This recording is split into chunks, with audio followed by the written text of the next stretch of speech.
धन्यवाद सभी को। आज के हमारे इस वेबिनार की गेस्ट हैं डॉक्टर मिनी मेहता मैम, जो कि न्यू दिल्ली की और हमारे इंडिया की काफी जानी मानी होम्योपैथिक फिजिशियन हैं, जो कि काफी सारे एक्यूट और क्रॉनिक डिजीजेस को डील करने में महारत रखती हैं। मैम ने काफी सारे पैथोलॉजिकल कंडीशंस और जेनेटिक डिजीजेस को भी ठीक किया है अपनी दवाइयों से। और मैम का specialization holistic medicine, integrative oncology, pain and palliation, supportive care, reducing side effects of conventional cancer treatment, benign tumours and growths और डिफरेंट एलर्जीज और स्किन डिजीजेस के साथ साथ इंडोमेट्रियोसिस और इंडोमेट्राइटिस में भी है।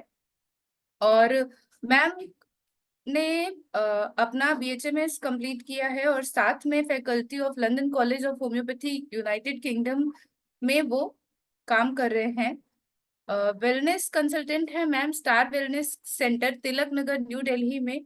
और डिफरेंट क्लिनिक्स हैं जिसमें ma'am as a homeopathy consultant काम करती हैं, जैसे कि करिश्मा होम्योपैथी क्लिनिक रोहिणी, भगवान महावीर हॉस्पिटल न्यू दिल्ली। और ये सब जगहों पे मैम ने अपना दिया है योगदान। और मैम को डिफरेंट अवार्ड्स भी दिए गए हैं, जैसे कि हैनीमैन अवार्ड 2010 में, doctor Zutshi award for distinguish service in homeopathy 2014 में, अप्रिशिएशन अवार्ड 2016 में, होम्यो आइकन अवार्ड 2019 में, distinguish service award by heart care foundation of India for giving free OPD services at MTNL perfect health mela 2012 से 2019 तक। और ma'am अभी member हैं the international homeopathic medical society Liga Medicorum Homoeopathica Internationalis. और आज के हमारे सेशन में मैम का टॉपिक है शिशु रोग के लिए होम्योपैथिक दृष्टिकोण। तो मैं मैम से आग्रह करूंगी कि आज का अपना सेशन ये शुरू करें।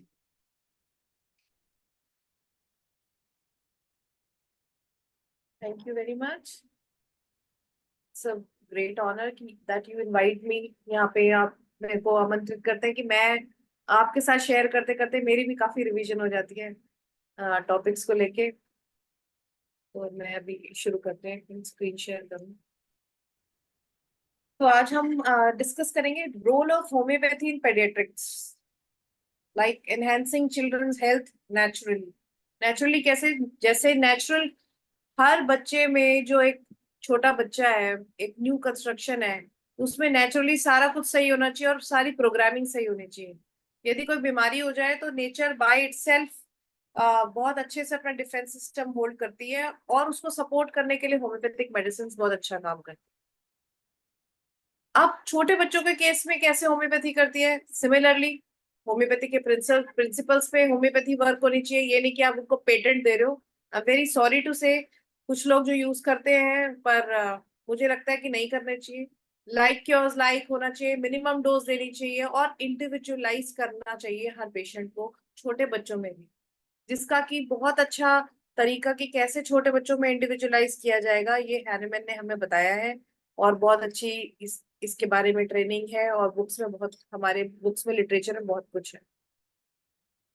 अब फायदा क्या है कि कोई कहे कि भाई होम्योपैथी हम क्यों ले बच्चों के लिए, तो ये तो अब सारा विश्व जानता है कि होम्योपैथी बच्चों के लिए सबसे ज्यादा सेफ है, सबसे ज्यादा जेंटल है और ये जड़ से खत्म करती है प्रॉब्लम को, इम्यून सिस्टम को और बेटर करती है। और अगर जैसे क्या होता है, हम सोचते हैं कि बच्चा जब बड़ा होगा हम उसे समझाएंगे सिखाएंगे तो वो वही सीखेगा और उसका बिहेवियर वैसा बनेगा। लेकिन ये बच्चे जैसे पैदा होने से पहले से ही अपने पेरेंट्स को पहचानते हैं और उनका बिहेवियर धीरे धीरे सीख रहे होते हैं। चिल्लाने वाले पेरेंट्स के बच्चे पहली आवाज लाउड एंड शाउटिंग ही निकालते हैं, चाहे वो पापा बोले दादा बोले, चीखे भी जोर से मारते हैं। और सॉफ्टली बोलने वाले पेरेंट्स जो होते हैं उनके बच्चे सॉफ्ट जेंटल आवाज निकालते हैं। सिर्फ ये आवाज निकालना ही नहीं होता, वो काफी कुछ समझते हैं, उनका बिहेवियर डेवलपमेंट तब से शुरू हो जाता है। तो कई बार आसपास सराउंडिंग में इतनी नेगेटिविटी होती है कि बच्चे का भी जो है डिजीज जो है बिहेवियर में हो जाती है। ठीक है, तो इन बिहेवियरल प्रॉब्लम्स को भी जो जेनेटिकली भी इंस्टिगेटेड होते हैं और एनवायरमेंटल फैक्टर्स से भी मैटर करते हैं, तो वो भी सॉल्व करने में होम्योपैथी बहुत बहुत कैपेबल है। अब सब वैसे तो सारा कुछ होम्योपैथी से हम ट्रीट कर सकते हैं, नेम एनीथिंग, लेकिन फिर भी जो कॉमन छोटे बच्चों की प्रॉब्लम होती है जिसमें हम बड़े सेफली, और जो हमारे ही डोमेन है बहुत सेफ, तो वो है कोलिक प्रॉब्लम, पेट दर्द। छोटे बच्चों को बहुत पेट दर्द होता है। आपको पता है कि पहले वो जो है बच्चा जैसे फीड लेना शुरू करता है तो जो जो मदर खाती है वैसी वैसी चीजें उसकी बॉडी में एंटर करती है, वो सब डाइजेस्ट करने के एंजाइम बनते हैं, डाइजेस्टिव सिस्टम उसका डेवलप होता है। तो कहीं कहीं स्टेप वाइज मैनर में प्रॉब्लम्स आती हैं, पेट दर्द होता है, गैस हो जाती है, कभी वो डाइजेस्ट नहीं हो पाता इसलिए गैस हो जाती है, कभी वो यूरिन और मोशन नहीं आ पा रहे होते हैं, वहां फंस रहा होता है इसलिए कोलिक हो रही होती है। तो उन सब चीजों को सिम्टोमेटिकली देख के होम्योपैथिक मेडिसिन सेफेस्ट होती है, with support that elimination of waste और डाइजेशन ऑफ द फूड। जबकि एलोपैथी के अंदर तो सिर्फ पेन किलर्स नहीं है इसके। टीथिंग ट्रबल्स में होम्योपैथी इतनी अच्छी काम करती है कि एलोपैथिक के ट्रीटमेंट की वजह से तो कितने बच्चों के दांत टेढ़े मेढ़े आ जाते हैं, या उनको और भी ट्रबल्स होते हैं। क्यों? जैसे ही बच्चों के दांत निकलने लगते हैं मसूड़े फूल जाते हैं, एलोपैथिक ट्रीटमेंट क्या देंगे कि पेन किलर लो, इसको पानी में घिसो और इसके मसूड़ों पे लगा दो। अरे जब आप उसकी पेन इन्फ्लेमेशन ही खत्म कर दोगे तो दांत फाड़ के कैसे आएगा मसूड़े को, जब तक वो फूल के सॉफ्ट नहीं होंगे।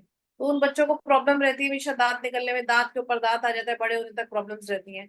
उसके बजाय जब हम होम्योपैथिक मेडिसिन लेते हैं इंडिविजुअलाइज करके, किस बच्चे को दांत निकलने के टाइम कॉन्स्टिपेशन हो गई, किस बच्चे को दांत निकलने के साथ फीवर आया, किसको डायरिया हुआ, किसको क्रैम्प्स पड़े, किसने उल्टी करी, उस हिसाब से इंडिविजुअलाइज इतनी सारी मेडिसिन हैं कि बहुत वंडरफुली ये फेज बच्चे का पास हो जाता है। और ये टीथिंग ट्रबल से प्रॉब्लम होके रोटा वायरस, पता नहीं कौन कौन से वायरस के इंजेक्शन भी वो लगा देते हैं, तब भी पर्पस सॉल्व नहीं हो पाता। और एलर्जीज, अरे एलर्जी हो गई स्किन में, मुंह पे छोटे छोटे दाने आ गए, कंबल से एलर्जी हो गई, घर में डॉग है उससे एलर्जी हो गई, एसी चल गया एलर्जी हो गई, ये सब allergies. Milk allergy, mother's milk से एलर्जी हो जाती है बच्चों को, उस तक का होम्योपैथी में ट्रीटमेंट है। ठीक है ना? और तो इसलिए एलर्जीज को भी कवर करता है। रेस्पिरेटरी इन्फेक्शन, ये तो सबसे ज्यादा कॉमन है। आपको मालूम है बच्चे को पैदा होते ही क्या होता है? बच्चे को पैदा होते ही सबसे पहले क्या किया जाता है? विटामिन के का इंजेक्शन लगाते हैं, और नेक्स्ट कौन से लगाते हैं? नेक्स्ट इम्यूनिटी कौन सी देते हैं? बीसीजी की। अब बीसीजी की इम्यूनिटी अगर आप बच्चे को दोगे तो उसका कौन सा सिस्टम एक्टिव होगा? Immune system. कहाँ उसको फीवर होगा, कहाँ उसको अगर फाइट करेगा तो कहाँ से, कौन से सिस्टम में से डिस्चार्जेस बन सकते हैं। तो वो वाली जो फेज है आफ्टर वैक्सीनेशन बहुत बच्चों में हैंडल नहीं होती।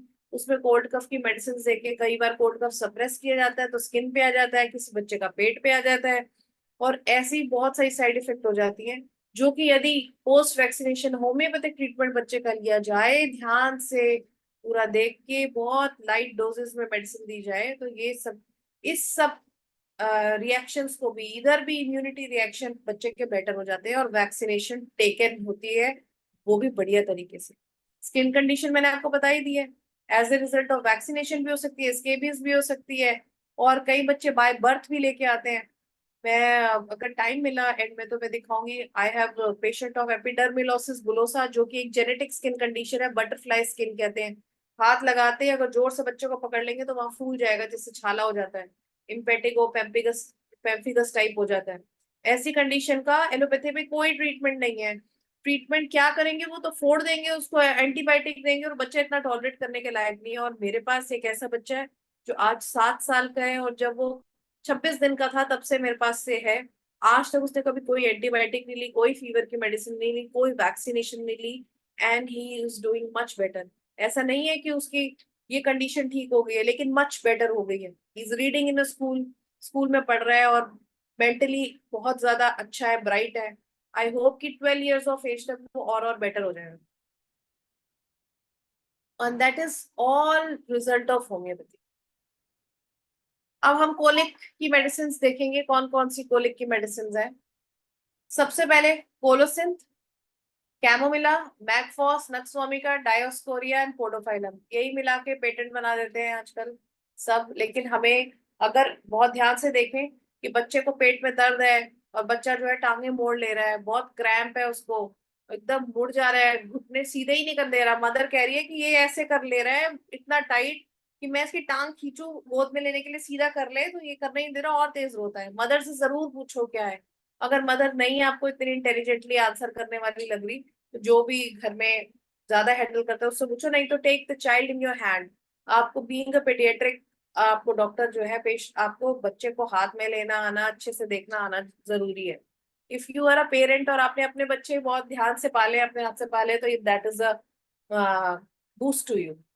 तो आपको ज्यादा ये ट्रेनिंग हो जाएगी उसमें।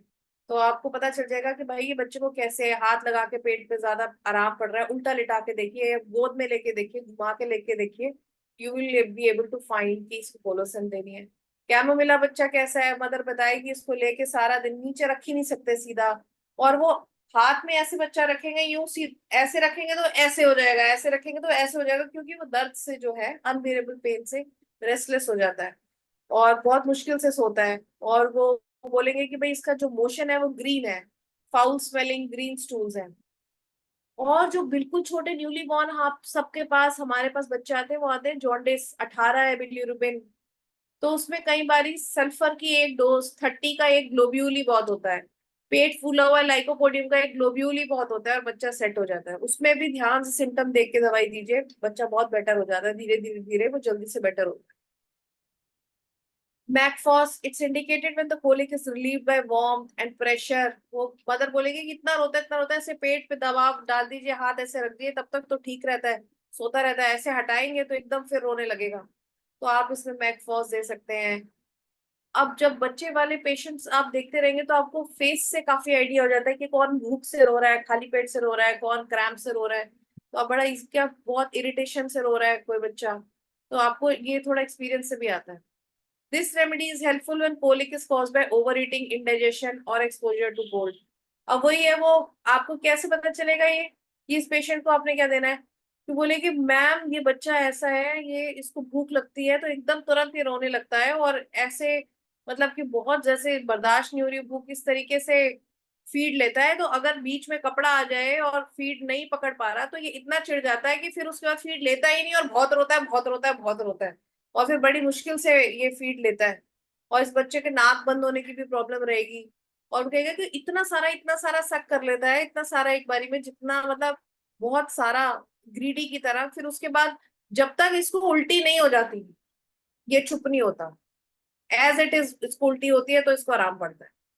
ठीक है, खट सिर्फ दही निकालना, दही दही जैसा कर्ड लाइक निकालना थोड़ा सा इज नॉर्मल, लेकिन जितना पिया एज इट इज वैसा पूरा निकालना, तो ये प्रॉब्लम की बात होती है। इसका मतलब कि इतना सारा ले ले, या तो गैस बन गई है या ओवर फीड ले लेता है बच्चा, तो ऐसे बच्चों को आप एनवी दे सकते हैं। Diascoria villosa is indicated for colic with twisting pains that are worse from pressure and bending backward but relieved by bending forward.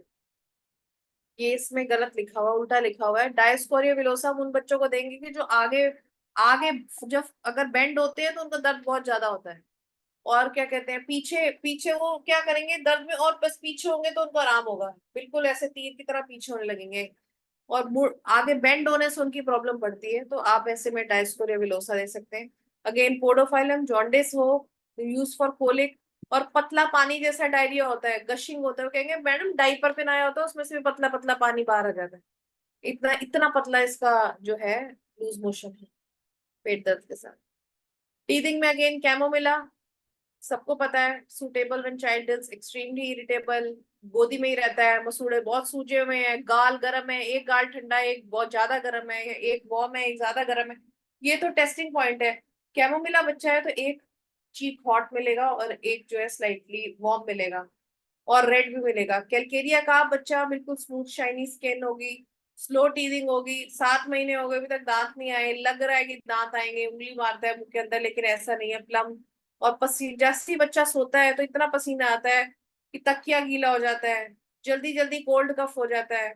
और ये बच्चा आपको गुड्डे जैसा दिखेगा, मोटा सा गोल सा, और इसका सर बड़ा होता है, और चलना भी शुरू नहीं किया होता इसने, और बच्चों के पतले बच्चों के मुकाबले। तो आप इनको कैलकेरिया काप दे सकते हैं टीथिंग के टाइम पे। कैलकेरिया फॉस भी कैलकेरिया काप जैसा होता है, और इसमें भी डिलेड टीथिंग होती है, चाइल्ड में है वो। और ये भी आप कहोगे कि देखो, वो पेशेंट आपको दिखाएगा, देखो मैम इसकी जो कर्व कर्व हो गई है बोन्स, आपको दिखेगा उसकी टांगे जो है वो कर्व हो गई हैं, और उसको भी टीथिंग पेन होगा। आप कैलकेरिया फॉस को कैलकेरिया काप से ऐसे वो कर सकते हैं फर्क, उसकी जो उंगलियां होती है ना और आई लैशेज होती हैं, उस बच्चे की आई लैशेस लंबी लंबी होंगी, आपको ऐसे कर्ल्ड आई लैशेस लंबी और पतली पतली उंगलियां होंगी, लॉन्ग टेपरिंग, तो कैलकेरिया फॉस होता है बच्चा। और इतनी हेड स्वेटिंग की भी वो नहीं होती उसमें। बेलेडोना, बहुत पेन, फीवर, सडनली बहुत ज्यादा हाई फीवर, हीट हो जाती है, फ्लश, लाल फेस, बहुत बेचैनी, बहुत दर्द, बहुत बेचैन बच्चा, दर्द ज्यादा। और साइलिशिया आप दोगे, this remedy is indicated for delayed teething with slow development of teeth. पतला बच्चा होता है, इसके भी सर पे पसीना होता है, लेकिन पसीना उतना नहीं होता जितना केलकेरिया काम में होता है। और ये बहुत शाय होता है बच्चा, मतलब कि मदर के अलावा मदर के पास ही रहेगा, ज्यादा आपसे बात नहीं करेगा, क्लिनिक में आएगा तो आप बुलाओगे भी तो this child will not respond. Pulsatilla is suitable for teething in children who are clingy, weepy, desire consolation. आपको पता ही है, सब पहचान ही लेते हैं पल्सेटिला। प्यार से बात करोगे तो देखेगा बच्चा, और ज्यादा उसको आप देखोगे कि मदर ज्यादा उसको पैम्पर कर रहे हैं, सारे घर में पैम्पर कर रहे हैं, तो ऐसे बच्चे को आप पल्सेटिला से दे सकते हैं टीथिंग के टाइम पे। और इसका ये होता है कि फीवर रहेगा, प्रॉब्लम रहेगी घर में, जैसे ही बाहर घुमाने ले जाओगे, घर से बाहर ले जाओगे तो ये मस्त हो जाएगा, बिल्कुल ठीक हो जाएगा, सारी प्रॉब्लम ठीक हो जाएगी, फीवर भी कम लगेगा इसका। Everything is better by going outside, बाहर घर के जाने में या लेके घुमाते रहो तो अच्छा लगता है उसके।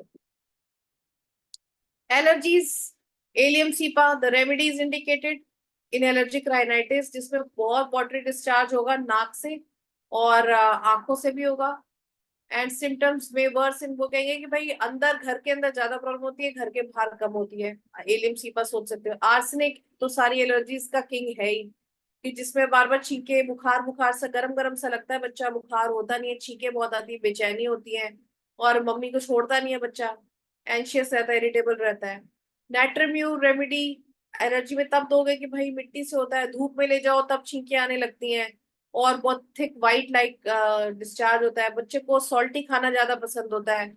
और जो बच्चा है उसको क्या कहते हैं, मदर को वो गुलाम बनाए रखता है, उसको डांट दो तो वो और ज्यादा रोता है, तो जितना उसको और चुप कराओ वो और ज्यादा इरिटेबल होता है। ये भी बड़े फसी बच्चे होते हैं नाइट्रम्यू, पतली गर्दन वाले होते हैं, पतले बच्चे एकदम। और चिप्स खाएंगे, वो कहेंगे कि अब पेरेंट्स बताएंगे कुछ नहीं इसने खाना, और बस इसको चिप्स दे दो, चाहे रोटी के साथ भी चिप्स दे दो तो ये खा लेता है। Sabadella is indicated in hay fever, violent sneezing की बहुत छींके आती है, चिंग इन नोज, बच्चा नाक बार बार ऐसे खुजली करता है, वाटरी डिस्चार्ज आ रहा है। और परफ्यूम से या घर में कोई अगरबत्ती जलती है पूजा के टाइम पे तो नोटिस किया जाता है कि इसको ज्यादा प्रॉब्लम होती है, तो ऐसे बच्चों को आप सैबडिला भी दे सकते हैं। Euphrasia, this remedy is helpful for allergic conjunctivitis, आंखों से ज्यादा डिस्चार्ज हो रहा है और लाल हो रही है आंखें, बल्कि नाक इतना पक नहीं रहा, रेड नहीं हो रहा नेजल डिस्चार्ज की वजह से, तो आप इसमें यूफ्रेशिया भी दे सकते हैं। Ertiga urens indicated allergic reaction symptoms है, हाई फीवर हो रहा है या जुकाम हो रहा है, तो साथ में जो है छोटे छोटे दाने हो जाते हैं या हाइव्स हो जाते हैं, जैसे चींटी ने काट लिया हो, और जलन होती है, बच्चे को खुजली होती है, तो उसको अर्टिका यूरेंस दे सकते हैं।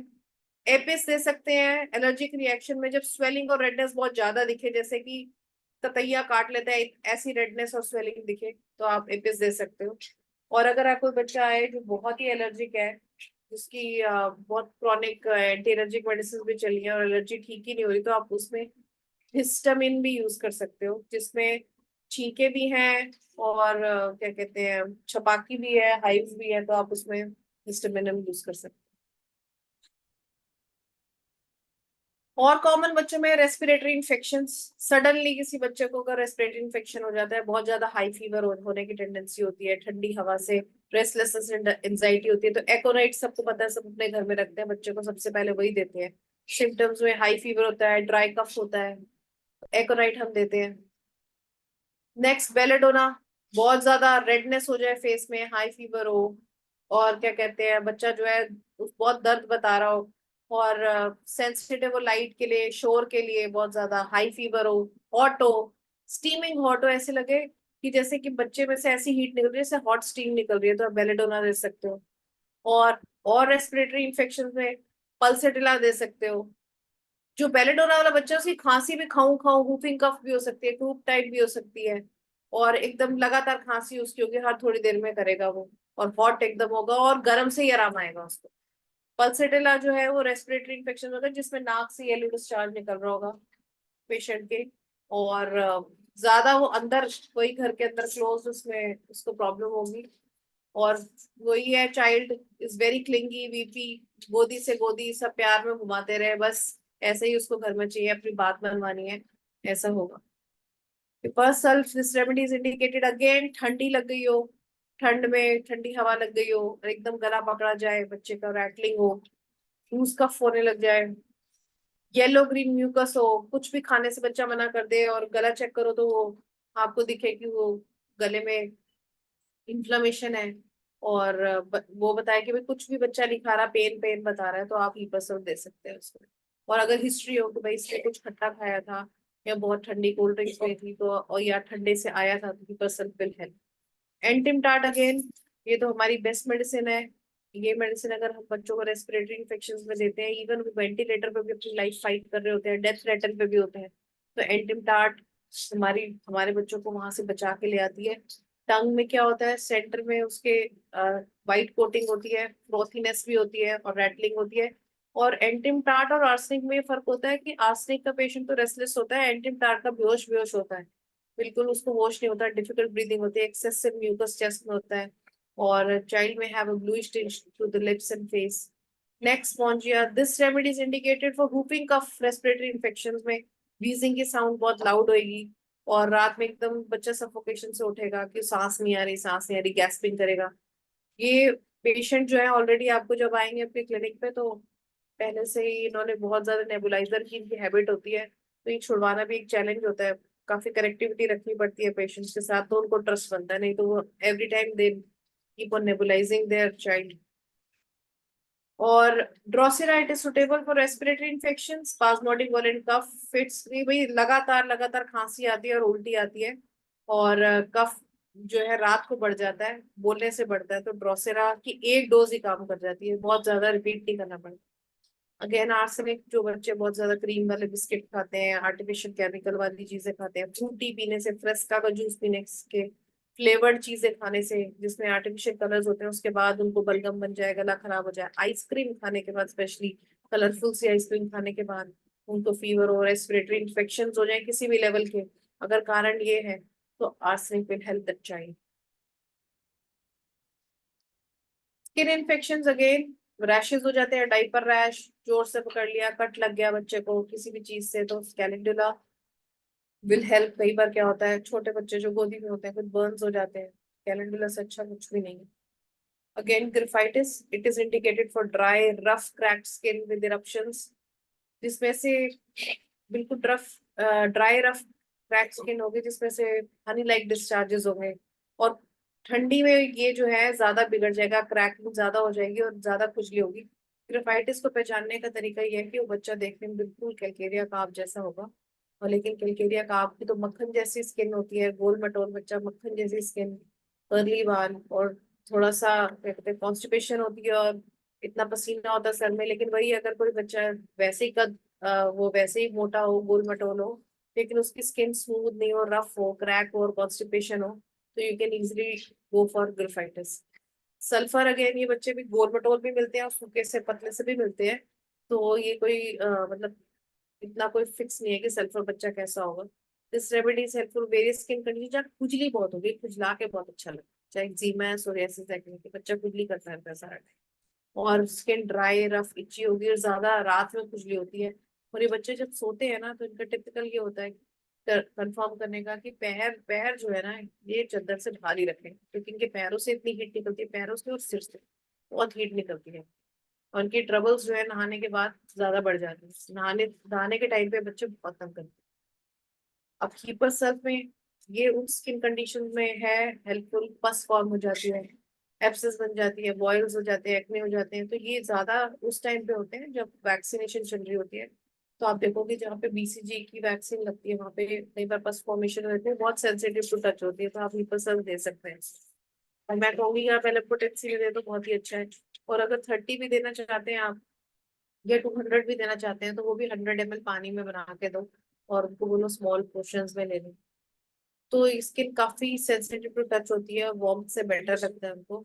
और ये ऐसे बॉयज और स्कैल्प में भी हो जाते हैं, बच्चों के हाथ लगाने से भी दर्द होता है, तो वो भी आप हीपा दे सकते हो, and this is during the first 1.5 years of the child, when the child is going through the vaccination. Next skin infection में बहुत अच्छा काम करती है वो एपिस है. This remedy is indicated for allergic reactions, swellings. कई बार क्या होता है कि एंटीबायोटिक खिला देते हैं, और कई बच्चों को तो मैंने देखा है बिना वजह ये लोग आयरन कैल्शियम के सिरप देते हैं, उसके भी रिएक्शंस हो जाते हैं बच्चों को, स्वेलिंग, यूरिन इन्फेक्शन, ये सब चीजें होने लगती है. तो Apis mellifica is very good remedy for that. इसमें यूरिन वाली जगह रेड हो जाती है, स्वेलिंग हो जाती है, बच्चा थोड़ा थोड़ा यूरिन पास करता है, यूरिन पास करता चिल्लाता है, या उसको छपाकी हो जाती है, तो आप एपिस मेलिफिका दे सकते हैं. ठंडक लगाने से आराम मिलता है. Rustox, it's useful for skin conditions such as poison ivy rash, eczema, herpes outbreak. The skin may be red, swollen, and blistered with intense itching that is relieved by warm application. अब ये हुआ नहाने के बाद, या कई बार क्या है कि बहुत ज्यादा बच्चे की मालिश करने के बाद भी बच्चे को दाने हो जाते हैं, तो आप रस्टॉक्स उसमें भी इंडिकेट कर सकते हैं. रेड रेड वेसिकल, बीच में वेसिकल होता है, आसपास रेड रेड होता है. और फीवर भी होता है, कई बार बच्चे को ठंडी लग जाती है, फीवर के साथ क्या कहते हैं छोटे छोटे दाने भी आ जाते हैं बॉडी में, तो आप तब रस्टॉक्स दे सकते हो. गर्मियों में ये होता है कि एसी चला रह जाए या कूलर के आगे सो गए और बच्चे सुबह उठे, उनको स्किन में रैश भी है और साथ में फीवर भी है, बॉडी में पेन भी है, और खुजली है सारी बॉडी में, तो आप रस्टॉक्स दे सकते हो. Natramune, this remedy is indicated for dry, cracked skin, especially around mouth, corner of eyes and fingertips. ये आप बहुत बच्चों को देखोगे, ये तो बहुत इजीली मतलब आपको दिख जाएगा बच्चों को. तो जब भी कोई बच्चा पेशेंट आए, उसको तो अपने पास बुला के एक बार अच्छे से उसके हेलो करके, हाथ पकड़ के खुद ही बच्चे को चेक कर लेना चाहिए. घुमाओ, गर्दन के आसपास हाथ लगा के देखो कि ग्लैंड्स तो नहीं है, कुछ तो नहीं है, सारी चीजें चेक करो, तो आपको काफी पता चल जाएगा. तो उस बेस पे आप दो क्वेश्चन और पूछोगे कि भाई डिजायर क्या है खाने की. गर्दन देखोगे, पतली गर्दन है, फोल्ड्स हैं, तो नाइट्रोम्यूर के लिए पॉजिटिव सिम्टम, क्या खाने में अच्छा लगता है, नमक खाने में अच्छा लगता है, नेचर कैसा है. नेचर ऐसा है कि भाई इसको बनाने लगो तो फिर ये और फैल जाता है, इसको तो छोड़ दो तो वही ठीक है. नेक्स्ट थूजा, अगेन वैक्सीनेशन के बाद वॉट्स है, स्किन टैग्स हैं, मोलस्क हो जाते हैं, उसमें भी थूजा काम आती है. और कैलकेरिया कार्प काम आती है. स्किन लेजन स्मूथ मॉइस्ट होते हैं, कॉलीफ्लावर लाइक, थूजा दो तो बहुत अच्छा लगता है. अब और जो सब बहुत अच्छी चीजें हैं, सिना भी बहुत अच्छी मेडिसिन है बच्चों में, जो खांसी ठीक ही नहीं होती कुछ बच्चों की, वो कहेंगे सारी रात मैम ये खांसी करता रहता है, और फिर उल्टी आती है बहुत सारी, कुछ भी खिलाओ तो खांसी करता रहता है. तो ब्रायोनिया से नहीं ठीक हो रही है, बेलेडोना से नहीं ठीक हो रही है, और ये बच्चा फिर सिना ही है जो सारी रात खांसता है. सिना और कैलकेरिया का आप सारी रात खांसते हैं. और अगर वो बच्चा पतला है, कैलकेरिया का आप लाइक नहीं है और सारी रात खांस रहा है, तो cina will solve the problem. Behavioural issues, सबसे पहले stramonium. It is indicated for children who exhibit extreme fearfulness. Night में भूतों के सपने आते हैं, हकला के बोलने लगते हैं. टीवी में देखा कोई क्या कहते हैं भूत वाला कोई सीरियल देखा, उसके बाद बच्चा डरने लग गया, रात को सपने आने लग गए, तो आप स्टेमोनियम देख के उसको बेटर कर सकते हो. कोई लड़ाई झगड़ा देख लिया, बच्चा घर आके बहुत फियरफुली रहने लग गया है, एनिमल से डरता है, कई बच्चे टॉयज में गुड्डा गुड्डी से डरते हैं, उनको भी आप स्टेमोनियम दे सकते हो. हकलाना शुरू कर देते हैं. अभी मेरे पास एक पेशेंट का आया था, एक बच्चा छोटा सा, वो अपना पोएम सुनाते सुनाते हकलाने लग गया था. बात क्या था, वो मोबाइल के अंदर ऐसी वाली वो नहीं आती कि पहले म्यूजिक चलता है कि आप कहीं जा रहे हो कहीं जा रहे हो, फिर एकदम से एक भूत निकल के आता था, ऐसे उसने जब से एक वीडियो किसी ने मोबाइल में सेंड किया था वो देखा था, तो उसके बाद से वो काफी डरने लग गया था, रात को भी उठ उठ के डरने लग गया था. और लेकिन उसकी उसकी और ना सर्च भी बढ़ गई थी, वो यही चीजें सर्च करता था. फिर उसके बाद उसने कोई क्या कहते हैं, ये तो बहुत कॉमन है और बच्चों ने भी बताया है जिनको फियरफुल स्टेट में पहुंच गए, जैसे जागरण होते हैं और ये कीर्तन होते हैं, तो उसमें झांकियां निकल के आती हैं, तो काली माता की झांकी देख के बहुत बच्चे इस स्टेज में पहुंच जाते हैं, उनको इतना फियरफुल होने लग जाते हैं, सो नहीं पाते, अकेले डरते हैं, तो स्टेमोनियम चाहिए. खांसी लग जाएगी, फीवर आ जाता है, तो स्टेमोनियम कैन हेल्प. तो जब भी किसी बच्चे को फीवर आए एकदम सडनली कि डॉक्टर साहब सब कुछ ठीक था, कोई कोल्ड नहीं है, कुछ नहीं, इसने गलत खाया, ऐसे इसको तेज बुखार हो गया कि अभी आप बुखार में बोल रहा है वो आ रहा है, ये आ रहा है, तो आप उन बच्चों को स्टेमोनियम ले सकते हैं. Cina, this remedy is helpful for children who are irritable obstinate. जाएगा, उसको लात मारेगा, लड़ाई होगी काट लेगा है, और जो जो से चीख चीख के रोएगा, जिद लगा लेगा, मीठा ही खाता है ये बच्चा, और कुछ नहीं, खाना खाने पीने में भी ड्रामा सारा है, सिर्फ चीनी खिला लो, चीनी के फक्के मारने हैं इसने, मीठा ही खाना है, टॉफियां खिला लो कितनी भी, और फिर पोटी वाली जगह भी खुजली होनी है, नाक में भी खुजली होनी है, रात में इसको सारा टाइम ही रेस्टलेस रहना, बच्चा इसको आप सुना दीजिए और बिहेवियर भी इसका ठीक हो जाएगा। और फिर chamomilla again you know extremely irritable, restless, demanding, they have difficulty in soothing themselves, may require constant attention, reassurance from care, पीछे ही लग जाते हैं, भूलते नहीं है।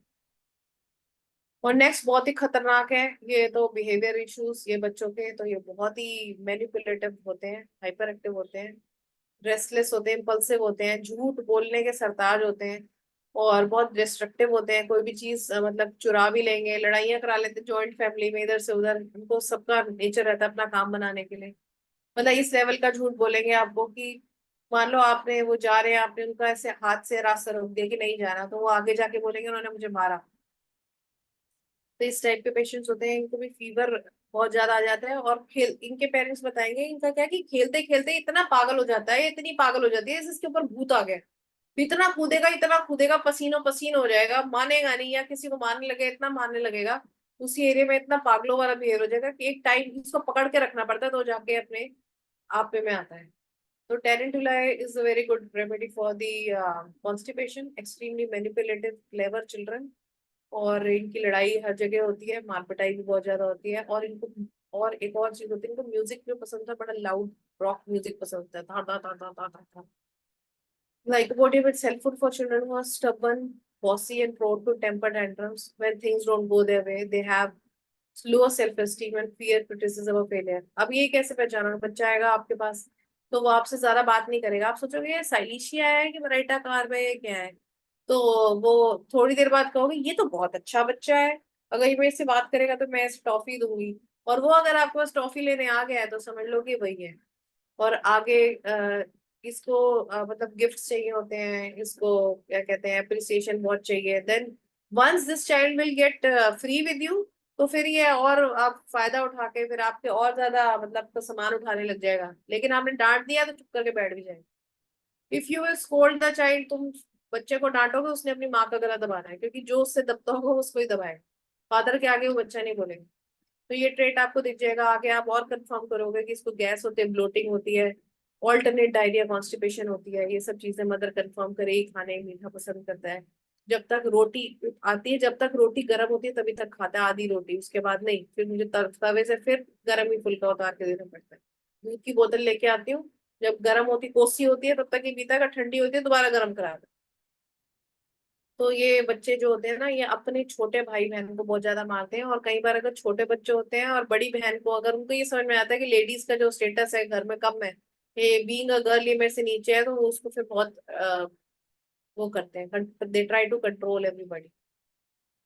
और belladonna, this is you know how these children are, sudden they are, या तो वो बहुत मस्ती करते नजर आएंगे, फिर एकदम से गुस्सा आया तो उन्होंने मारना है, काटना है, गुस्से में सामान फेंकना है, ये उनकी प्रॉब्लम होगी।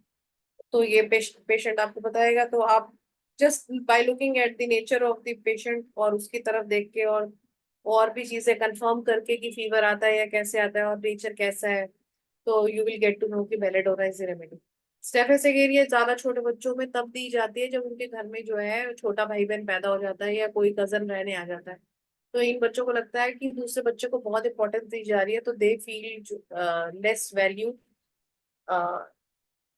नॉट रिस्पेक्टेड, या किसी के सामने बोल दिया, थप्पड़ मार दिया मदर ने, या दूसरे बच्चे को बहुत प्यार करने लग गए, या इसको वो लेवल नहीं मिल रहा, तो बच्चे में गुस्सा दबता चला जाता है, तो चुपके से चूटी मार देते हैं, चुपके से जाके कुछ कर देते हैं, ये बच्चे काफी ग्रजेस होल्ड करते हैं, इनको गुस्सा रहता है, फिर सडनली आपको लगेगा इसको इतना गुस्सा आ गया कि ये जो है खाना नहीं खा रहा है, या बहुत लड़ाई हो गई है, नाराज होके बैठ गया ये बच्चा, ये सारा दिन खाना मांग रहा है। तो ऐसे बच्चों को स्किन इन्फेक्शन हो जाएंगे बहुत सारे, क्योंकि इतना एंगर होता है उनके अंदर, रेडनेस हो जाती है, इचिंग होती है, यहाँ खुजली करेंगे तो वहां हो जाएगी, और यूरिन इन्फेक्शन बहुत होता है ऐसे बच्चों को, और बेड वेटिंग भी कर सकते हैं ऐसे बच्चे, गुस्सा बहुत दब जाता है, क्योंकि उनको अपनी वो वैल्यू नहीं मिल रही होती, जब उनके घर में कोई यंगेस्ट सिबलिंग आ जाता है, जेलसी बहुत होती है और नॉट वैल्यूड फील होते हैं, तो उनको इंसल्टेड लगता है, या जिनके पेरेंट्स जो हैं सबके सामने डांट देते हैं या बात बात पे डांट देते हैं, तो आपको ये अंडरस्टैंड करना है तो ऐसे बच्चों को आप स्टेफेसेगेरिया दे सकते हैं। अगेंस्ट एफएसए जो बच्चे होते हैं ना, उनकी बालों में पता नहीं अपने आप ही कैसे जुएं पड़ जाती हैं। वो मदर बोलती है किसी के घर में नहीं है, इसके अपने आप ही पड़ जाती हैं, लीखें पड़ जाती हैं, उनके बाल चिपक जाते हैं और रूट्स में बहुत जुएं पड़ जाती हैं। तो आपको पता भी होगा staphysagria mother tincture is very good for lice also. Natrum mur, वही पतली गर्दन वाला बच्चा जो बहुत एक्सपेक्ट करता है, कम बोलता है लेकिन एक्सपेक्ट करता है कि आप मेरे लिए अच्छा करो, और आपको तो मेरे लिए रखना चाहिए था, मेरा टॉय नहीं देना चाहिए था, ये सब नहीं शेयर करना चाहिए था। और जो सॉल्ट, कई बार मीठा भी ज्यादा पसंद करते हैं, लेकिन मेन तो यही है कि they like salt, they have difficulty in forming close relationships, and they are more depressive, negative, expect बहुत करते हैं, स्कोल्ड बहुत करते हैं, बहुत मनाना पड़ता है इन बच्चों को। तो ऐसे बच्चों को आप नेटरम्यूर देंगे तो धीरे धीरे दे इम्प्रूव। अब क्या है, छोटे बच्चों की अगर आपको अच्छे से केस टेकिंग करनी है, अच्छे से उनकी प्रॉब्लम सॉल्व करनी है, एक्यूट तो सब कर लेते हैं, अगर कोई क्रॉनिक हिस्ट्री लेके आता है, कोई पैरालिसिस लेके आता है, कोई ऐसे लेके आता है, एस्थमा लेके आता है, कोई स्किन डिजीज लेके आता है, या कोई ऐसी रेयर जेनेटिक डिसऑर्डर लेके आता है, तो इट इज वेरी इंपॉर्टेंट कि हमें in homeopathy we need to know mother's uterine history, pregnancy के दौरान इंक्लूडिंग एनी कॉम्प्लिकेशंस और traumas during pregnancy, child birth, और बहुत वैल्यूएबल इंफॉर्मेशन, ताकि पता चले कि भाई क्या प्री डिस्पोजिशन थी, क्या ससेप्टेबिलिटीज थी, here how the mother's uterine history can play a role in prescribing homeopathic remedies। सबसे पहले कि मदर का नेचर क्या था, क्या खाया, किस एनवायरनमेंट में थी, क्या सोच रही थी, उसका पूरा इम्पैक्ट पड़ता है उसकी चाइल्ड के कॉन्स्टिट्यूशन पे। प्री नेटल कोई ट्रॉमा था, और या कोई ऐसी चीजें हुई थी जिसका इम्पैक्ट पड़ गया मदर के ऊपर, शरीर पे, कि भाई एपिस्टेक्सिस हो गया था, नाक को खून बहुत बहने लगा था तो जी एंटीबायोटिक चल रही थी, कोई इन्फेक्शन हो गया, हर्पीज हो गई थी जी, या बहुत हाई टाइफाइड हो गया था, मेटरनल हेल्थ कंडीशंस जो है, बर्थ के टाइम पे वही क्या कहते हैं, सिर बहुत बड़ा था तो उन्होंने बहुत देर तक चला जो डिलीवरी का प्रोसेस है, और फिर वैक्यूम डिलीवरी करी उन्होंने, या क्या कहते हैं एंड में जाके उनको ऑपरेट करना पड़ा। मेडिकल हिस्ट्री फैमिली की क्या है कि ट्यूबरकुलोसिस है, बहुत ज्यादा सिफिलिटिक हिस्ट्री है, या फैमिली में क्या बीमारी चलती हुई आ रही है, इन सब चीजों को पता करके, इन सब चीजों बहुत वैल्यूएबल इंफॉर्मेशन मिलती है जो हम बच्चे के ट्रीटमेंट में यूज कर सकते हैं। अब हम कुछ कैरेक्टरिस्टिक्स देखते हैं कि कुछ बच्चों को हम कैसे पहचानते हैं जो हमें ज्यादा हमारे क्लिनिक में आते हैं। कैलकेरिया काब अगर आप देखोगे तो चबी सा राउंड फेस बच्चा होगा, टेंडेंसी होगी थोड़ी सी ओवरवेट, गोलू मोलू, सॉफ्ट फ्लैबी मसल्स होंगे उसके, और जनरली शांत नेचर होगा, आप बात करोगे हंस देगा, या कभी कभी ऑब्स्टिनेट भी होते हैं लेकिन ज्यादातर दे आर कूल, मतलब सबके पास चले जाते हैं गोदी में, दे वेरी वार्म। और हम कब यूज करते हैं, उनकी टीथिंग लेट होती है, डिलेड वॉकिंग होती है, पेरेंट्स बताएंगे, फ्रीक्वेंट कोल्ड कफ होते हैं, कान में इन्फेक्शन, टॉन्सिल्स और एडिनोइड के केसेस में कैलकेरिया काब, अमोनियम कार्ब, काली काब, ये बहुत ज्यादा मेडिसिन अच्छे से जाती हैं। डाइजेस्टिव इश्यूज होंगे, क्रॉनिक कॉन्स्टिपेशन, इंडाइजेशन, ब्लोटिंग, कुछ खाता नहीं है, सिर्फ जो है इसको एग्स बहुत अच्छे लगते हैं, या कोने में जाएगा कहीं भी मिट्टी जो है ना उसको कुरेद कुरेद के खाएगा। और वे कॉन्स्टिपेशन को बताएंगे डॉक्टर साहब, ये जो है ना मोशन जो है पास करेगा तो छुप के करेगा, वहां खड़ा हो जाएगा, किसी चीज को टाइट पकड़ेगा, पसीनो पसीन हो जाता है मोशन पास करते हुए, एक्सेसिव स्वेटिंग होती है नींद के दौरान भी, शाइनेस, फियरफुलनेस, कोई भी अगर किसी दो बच्चों को थप्पड़ पड़ जाएगा तो चुप करके बैठ जाएगा, ये ऐसे पता चल जाएगा कि वो कोई गुस्से वाला आदमी है, तो वो पहले वहां पे जाके मतलब कि वह जाएगा ही नहीं। फॉस्फोरस चाइल्ड, फॉस्फोरस बच्चा जब आपकी क्लिनिक में आता है, आपको पता है पतला सा लंबा सा, बहुत अच्छी फाइन फीचर्स हैं, स्मार्ट है, एवरीथिंग, वो ही इज दैट पर्सन जिस चाइल्ड इज नोटिसिंग, आपसे अच्छे से बात भी करेगा, और पूछेगा 10 चीजों के बारे में, आपको ये भी बोल देगा डॉक्टर साहब मैं भी डॉक्टर बनना चाहता हूँ, और अपनी प्रॉब्लम्स को भी आसानी से बता पाएगा। और फिर बाकी जो है आप उसके बारे में पूछोगे, यू गेट टू नो की like to have cold drinks, ice, salty food, और वैसे खाने में बहुत चूजी है, और इमोशनल इश्यूज की घर में कोई बीमार हो तो फिर वो काफी हेल्प करता है, एंशियस रहता है, मदर या कोई ग्रैंड पेरेंट बीमार हो तो हेल्पिंग है ये बच्चा। तो टेंडेंसी टू कोल्ड कफ है, डाइजेस्टिव प्रॉब्लम्स है, या मोशन कैसा है, एक ही बारी में मोशन पास करता है, long black log like motion pass करता है, बहुत दम लगा के मोशन पास करता है, तो you can choose phosphorus for the child. Alisha बच्चे आए घसीट घसीट के मदर लाएगी आपके चैम्बर में, वो आना ही नहीं चाहेगा क्योंकि उसको नए लोगों से मिलना ही नहीं है, बात ही नहीं करनी है। क्योंकि वो कोई भी चैलेंज लेने में, किसी भी नए एनवायरनमेंट में जाने से बच्चा डरता है। Thin, delicate, with fine hair, बाल बहुत अच्छे होंगे, पतले बच्चे जिनके बाल मोटे और अच्छे, पतली पतली लड़कियां होती है ना, बाल लंबे होते हैं, बिल्कुल अच्छे लंबे बाल होते हैं। छोटे बच्चे लड़के भी होंगे तो उनके बाल काफी अच्छे होते हैं। और ठंडी जल्दी से लग जाती है, कोल्ड लग जाता है ज्यादा उनको। और बहुत कहना मानने वाले होते हैं, आर्टिस्टिक होते हैं, पढ़ाई में अच्छे होते हैं। और ये भी बच्चे वीक होते हैं अपने, इनके माइलस्टोन्स भी डिलेड होते हैं, but they are very thin children. और अगेन मैंने बताया था कि सर में पसीना होता है लेकिन उतना नहीं होता जितना कैलकेरिया काफ में होता है। इनको भी जल्दी जल्दी फ्रीक्वेंट बॉयल्स, एब्सेस हो जाते हैं, सिस्ट हो जाते हैं, इनके घाव जरा देर से भरते हैं। और नाखून बहुत सॉफ्ट होते हैं। और इम्यून सिस्टम में रिकरेंट इन्फेक्शन, ईयर इन्फेक्शन, कान बहने लग गया या वाइट डिस्चार्ज लग गया या साइनस हो गया, क्रॉनिक कोल्ड कफ हो जाते हैं। कॉन्स्टिपेशन के इश्यूज रहते हैं इनका, कि बहुत हार्ड हो जाता है और डिफिकल्टी, बहुत दम लगाना पड़ता है। और पेशेंट बताएगा कि भाई मोशन बहुत देर से निकलता है, आधा निकलेगा फिर अंदर चला जाएगा। तो ऐसे पेशेंट्स को आप दे सकते हो। हेडेक बहुत होती है पेशेंट को। और पैरों में पसीना बहुत आता है। और किसी भी नई चीज में, नया काम कर रहे हैं, जो कर रहे हैं वो ठीक है, कोई भी नई चीज अगर आप उनको इंट्रोड्यूस कराएंगे, first they will withdraw, later on you will find कि जब वो उसको करने लगते हैं तो काफी अच्छा होता है। पर्सिटिला चाइल्ड, ये बड़ा मासूम दिखने वाला होता है लेकिन बहुत चंट बच्चा होता है ये। और बहुत प्यारा भी होता है। आप उसको देखोगे, बात करने में आपको अच्छा लगेगा। ज्यादातर एक ही वर्ड में आंसर देंगे क्योंकि ज्यादा चीजों में फंसना नहीं चाहते। Because they try to know कि अगर सराउंडिंग्स उसके फेवरेबल है तभी वो ज्यादा बोलते हैं। क्योंकि उनको ना सुनने में तो रोना ही आता है हर चीज में। और उनको तारीफ सुननी इनको भी बहुत पसंद होती है। जैसे कि आप बोलोगे कि और आप क्या खाते हो, तो वो पहले बोलेंगे मैं ना अपनी पूरी रूटीन बताएंगे, मैं तो ये करता हूँ, मैं वो करता हूँ, अपनी मदर से हाँ बुलवाएंगे, ताकि you should get impressed with that child. और क्या कहते हैं, इनको ज्यादा कोल्ड कफ रहते हैं, कान में दर्द रहेगा, कोल्ड कफ होगा तो कान में जरूर जाएगा, थिक येलो ग्रीनिश म्यूकस आएगा। और आपको इनकी फैमिली हिस्ट्री में ट्यूबरकुलोसिस जरूर मिलेगी। They are tubercular children, very beautiful and very good at talking, love appreciation.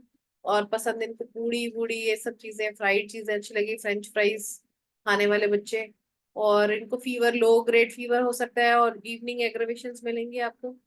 और बेड वेटिंग भी पल्सेटिल बच्चों में काफी मिलती है। Frequent painful urination, sometimes with sense of urgency, ये भी मिलता है। मूड स्विंग, दे, अब आप पहचानो कैसे, they've fear of dark and they feel better by consolation, कि आप उनको शाबाशी दो या वो कोई प्रॉब्लम बता रहे हैं तो सब उसको सुन लो, तो उनको बहुत अच्छा लगता है। और अकेले रहने से उनको काफी बुरा लगता है। अगर उनकी खेलने भी जाते हैं अपने फ्रेंड्स में, तो अगर लड़ाई हो जाती है एंड सब इसको एक्सक्लूड कर देते हैं, तो दैट चाइल्ड कैन सफर। बड़े होके ऑफिस की पॉलिटिक्स सफर करते हैं, छोटे होते हुए भी एक्सक्लूजन सफर करते हैं बहुत ज्यादा। They always want to be involve, और सब लोगों में वो बैठे और कहानियां वही बताएं। अटेंशन उनको चाहिए ही होती है सबकी, कि एक बच्चा है, ये वो लाडले बच्चे होते हैं कि दादा दादी नाना नानी सब बैठे हैं और ये कहानियां सुना रहे हैं कैसे भी है, and everybody has to laugh and appreciate. और दे कैन नॉट टॉलरेट कि वो किसी और को जरा भी अप्रिशिएट करते हैं। दे ऑलवेज वांट कि अगर मान लो कि दूसरे बच्चे से बात कर रहे हैं पेरेंट, तो ये बीच में अपना मुंह घुसा के बीच में ही बैठ जाएंगे, मुझे देखो। इतनी अटेंशन प्रॉब्लम होती है इनको। लाइकोपोडियम चाइल्ड, अगेन जॉन्डिस का पेशेंट हो या कॉन्स्टिपेशन का पेशेंट हो, कि भाई डॉक्टर से कॉन्स्टिपेशन भी हो जाती है और डायरिया भी रहता है ऑल्टरनेट, कभी इसका पेट ठीक नहीं रहता। और ज्यादातर ये होता है फर्स्ट पार्ट तो, मोशन में फर्स्ट पार्ट तो हार्ड आता ही आता है, फिर उसके बाद जो है नॉर्मल आती है, फिर लूज हो जाती है। तो ऐसे में ये तो टिपिकल आप इसमें लाइकोपोडियम दे सकते हैं पेशेंट को, काफी बेटर लगेगा। वही desire for warm food, intelligent होता है ये बच्चा, पतले से दिखेंगे, छोटी हाइट के दिखेंगे, साइलीशिया, लाइकोपोडियम, ये सारे जो है पतले पतले इंटेलिजेंट स्मार्ट किड्स होते हैं ये। पर अपनी एज के बच्चों से थोड़ा सा पीछे होती है इनकी ग्रोथ। वहीं बराइटा का भी थे, इंटेलिजेंट नहीं होते लेकिन उनकी ग्रोथ भी कम होती है, लेकिन आपको मेंटली भी थोड़े से पीछे लगेंगे, लेकिन ये स्मार्ट बच्चे होते हैं, साइलीशिया, lycopodium. And just because of suppression of eruptions और सप्रेशन ऑफ कोल्ड एंड कफ बचपन में, नेबुलाइजर लेने की वजह से इतनी लंग कैपेसिटी नहीं बनी होती इनकी, कि इनकी ग्रोथ नहीं अच्छी हो रही होती। तो जब आप इनका कोल्ड कफ और जिस चीज के लिए आपके पास आते हैं होम्योपैथी से हेल्प करेंगे, तो they will start growing, they will pick up a very good growth. और काफी कॉन्फिडेंट होते हैं, घर में बॉसी होते हैं, लेकिन डॉक्टर से तमीज से बात करते हैं, टीचर से अच्छे से बात करते हैं घर में, चाहे वो रफ हो अपने पेरेंट्स के साथ या अपने यंगस्टर्स के साथ। इनको प्रॉब्लम ज्यादा रहती है, ब्लोटिंग, गैस, कॉन्स्टिपेशन और एस्थमा की, गैस्पिंग फॉर ब्रेथ। मीठा खाना अच्छा लगता है, वार्म फूड अच्छा लगता है। और पेनफुल यूरिन करना है तो यूरिन करने जाना है, यूरिन करने से पहले पेट में दर्द होगा, यूरिन पास कर देंगे तो बेटर हो जाएगा। और चाहे बच्चे को एक्जिमा हो या कोई भी चीज हो, if you find all these characters in that child, तो आप you can easily give this medicine and child will pick up with the natural wisdom of healing. अब एक केस स्टडी करते हैं।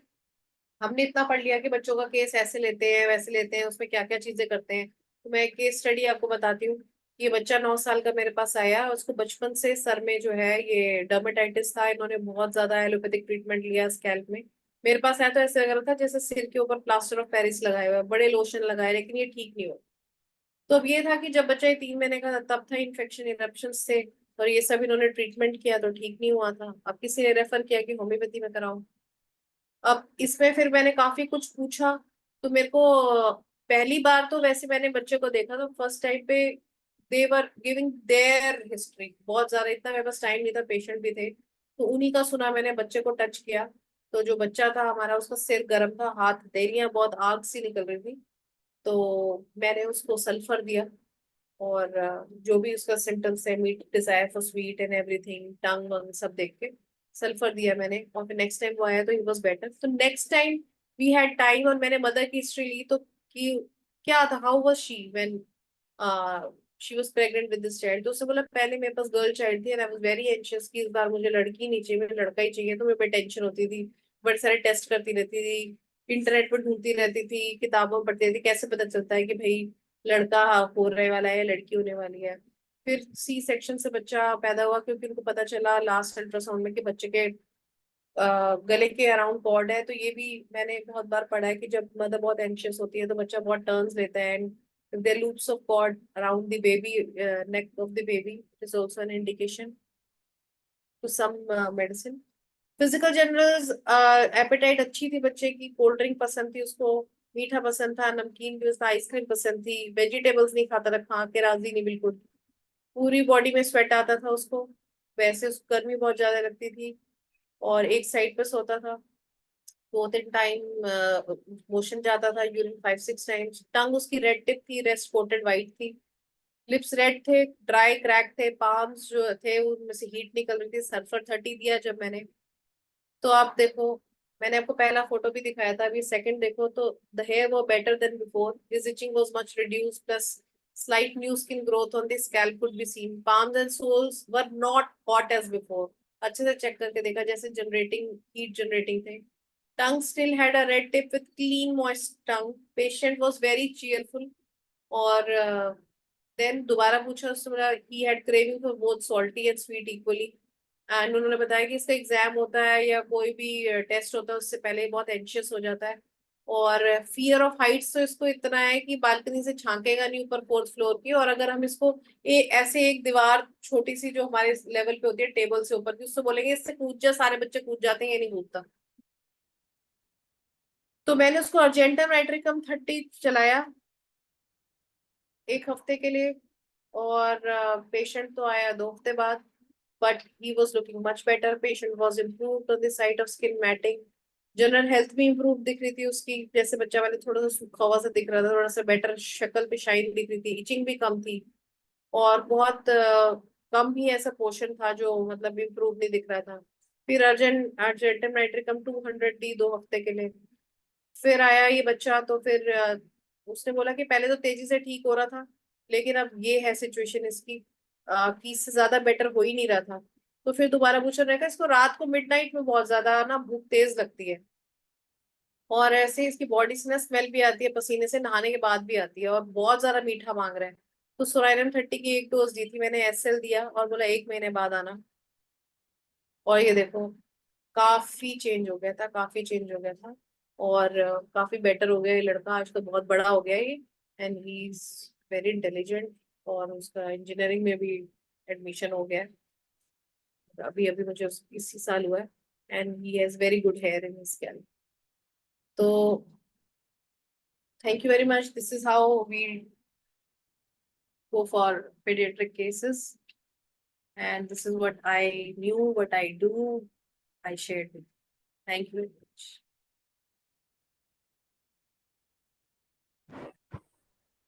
मेरी जी, आप हर एक बार की तरह आप अच्छा प्रेजेंटेशन लगता है आपका।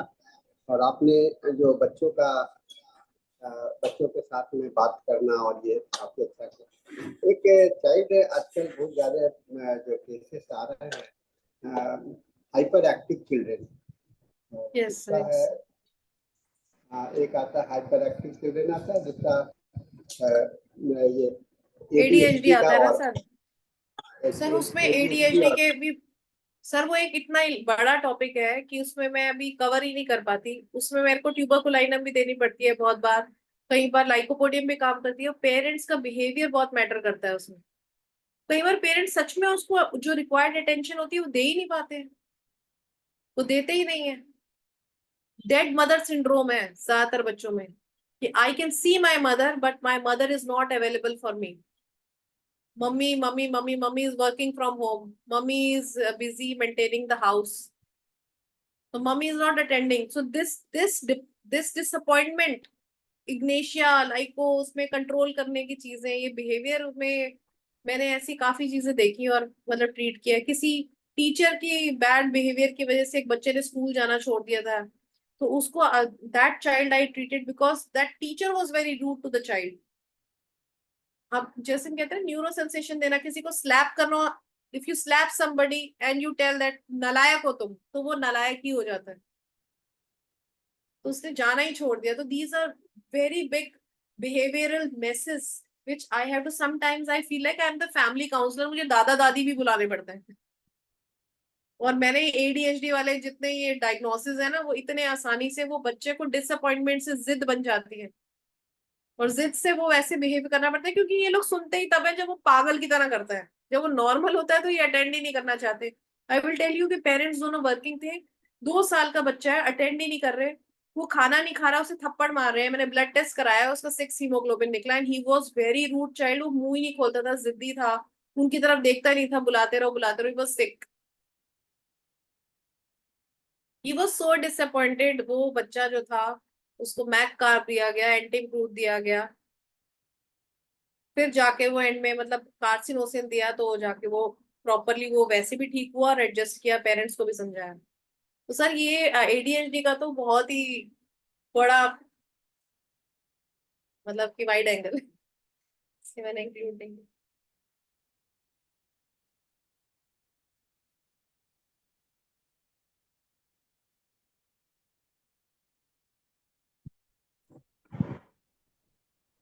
बहुत अच्छे है। और एक सिजेरियन केसेस अभी बहुत बढ़ रहे हैं। सिजेरियन बर्थ वाले केसेस बहुत ज्यादा बढ़ रहे हैं। ये भी एक बहुत बड़ा कॉज है सर बच्चों के बीमार होने का भी सिजेरियन। सर मदर्स को पता ही नहीं है कि क्या होने वाला है, नॉर्मल क्या है, डॉक्टर्स भी बहुत डरा देते हैं उनको। अब आप ये देखो मैं कि डॉक्टर्स के डराने का तरीका ऐसे है कि अगर किसी की विजडम टीथ भी निकल रही है ना, तो आई कैन हाँ, हेल्प दैट पर्सन की कोई बात नहीं, दर्द होगा, वो कहेंगे देख लो निकलवा लो इसको, जड़ से उखड़वा लो, बहुत पछताओगे।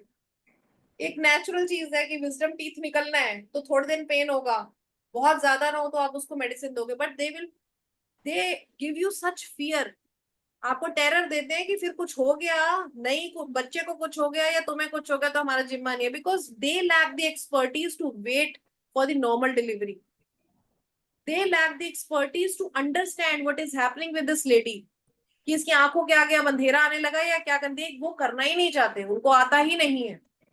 तो वो आधे से ज्यादा केसेस में सर नॉर्मल डिलीवरी से पहले इंड्यूस कर देते हैं, चाहे किसी की नॉर्मल भी होनी है। दे सिलेक्ट द डेट कि मैं फ्री हूँ, आज मैं 4 लेडीज की डिलीवरी करूंगी, तो शी डिसाइड्स द डेट। तो this is all mafia going on. And modernisation के नाम पे जो हमारी बहनें हमारी फ्रेंड्स हैं, हमारी जो एज के जो यंगस्टर्स हैं, they listen to the doctor. जैसे अब हम बोलेंगे कि अगर आप बच्चा पैदा करके आए हो, you are bleeding from your uterus, don't wash your head, सिर मत धोइए, ठंडा पानी डालेंगे तो वो रुक जाएगा, लोकिया वहीं पे रह जाएगा और ऑफेंसिवनेस बढ़ेगी। but they will not listen. They will listen to them, they will eat bread, they will do all these stupid things, and they will suffer throughout the life. So yeah, that is happening in the name of modernization. So sometimes we have to be their guide also. So I have to guide the entire family. This is the हाँ, reason. ये तो मैं देखता हूँ caesarean वाले बच्चों में maximum बहुत सारे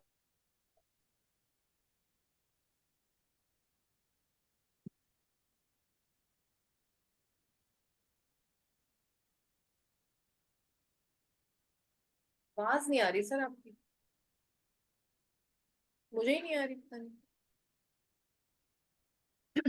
नो मैम, सर का नहीं आ रहा है आवाज। एक क्वेश्चन है मैम चैट बॉक्स में, how to use staph mother tincture for lice. मैंने नहीं किया है, लेकिन it is a very good mother tincture for lice. वही बालों में लगाना होगा ना उसको, बना के बनाते भी हैं कंपनीज, स्कैल्प पे लगाने के लिए ही होता है। इपिकैक भी बहुत अच्छी मेडिसिन है, मैंने देखा चैट बॉक्स में। ऑब्वियसली जब कोल्ड कफ होता है, वीजिंग होती है और क्लीन टंग होती है, बच्चे को वॉमिटिंग आती है बट टंग इज क्लीन और ठंड लगती है, तो हम इपिकैक देते हैं। हाँ, और कोकोनट ऑयल में लगा दो, ऐसे भी होगी। इतने अग्रवाल का एक सवाल और था, अभी तो 100 बहुत ml बहुत टोटल। कुछ। हाँ, अभी तो बहुत सारी चीजें हैं। प्लीका कॉलोनिका ले लो, छोटे बच्चे जो पैदा होते हैं उनके बाल चिपके हुए होते हैं, ऐसे चिपकते चले जाते हैं, खाल आती चली जाती है, उसके लिए सोराइनम मेडिसिन है, सल्फर मेडिसिन है। पर मैं उसका ज्यादा जरूरत नहीं हो ना, तो उसको देने की कोई जरूरत नहीं होती है, अगर बहुत ज्यादा प्रॉब्लम ना हो। लेकिन वही प्रॉब्लम अगर आपको 2 साल के बच्चे में हो रही है कि सारे बाल चिपक रहे हैं, सारी स्किन गंदी है, तो आप उसको ट्रीट करना शुरू करो, क्योंकि वो चीज तो 3-4 महीने में सेट हो जाती है, जब सारे गमी डिस्चार्ज होता है बालों के अंदर, सर के अंदर। तो बहुत सारी चीजें हैं उसके अंदर। सुन रहा। और अंकिता जी, जी सर। हाँ टाइम हो चुका है। Yes sir. एक और है, यस यस। एक सवाल और था कोई। हाँ हाँ, any age group you can do it, use for any age group.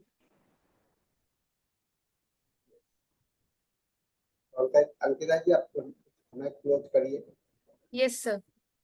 Thank you so much ma'am, आज के इस सेशन के लिए। आपने जितने भी मेडिसिनल इंडिकेशंस बताए, बहुत ही अच्छा था आपका आज का सेशन। और मैं आपसे आग्रह करूंगी कि आप हमारे IFPH के प्लेटफॉर्म से ऐसे ही जुड़े रहें और आगे भी आते रहें और हमारा ज्ञानवर्धन करते रहें। इसी के साथ में 7 से 8 बजे का हमारा हिंदी सेशन समाप्त होता है, और इसके बाद अब 8 बजे से 9 बजे तक हमारा इंग्लिश सेशन होगा, जिसके लिए धनेश सर और अजिनी मैम ज्वाइन कर चुके हैं। तो मैं अगले होस्ट को हैंड ओवर करती हूँ।